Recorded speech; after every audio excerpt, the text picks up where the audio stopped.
Right, අයුබෝවන් මම තෙෂාන්.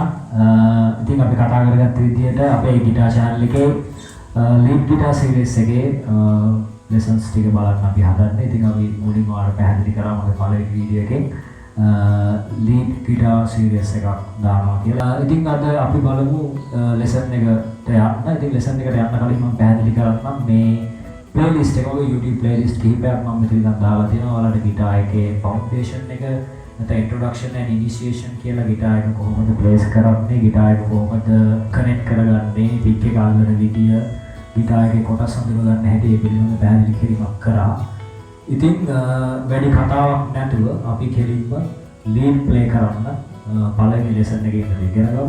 ඉතින් guitar එක play කරන්න පටන් ගන්න කලින් ඔයාලා අනිවාර්යෙන්ම කරන්න ඕන දෙයක් තියෙනවා. ඒ තමයි ඔයාලා ගිටාර් එක tune කරන එක. ගිටාර් එක හරියට ටියුන් කරන්නේ නැතුව මේ ලෙසන් එකේ ඉඳන් ඉදිරියට තියෙන කිසිම ලෙසන් එකක තියෙන එක්සර්සයිස් එකක්වත් ඔයාලා කරන්න එපා.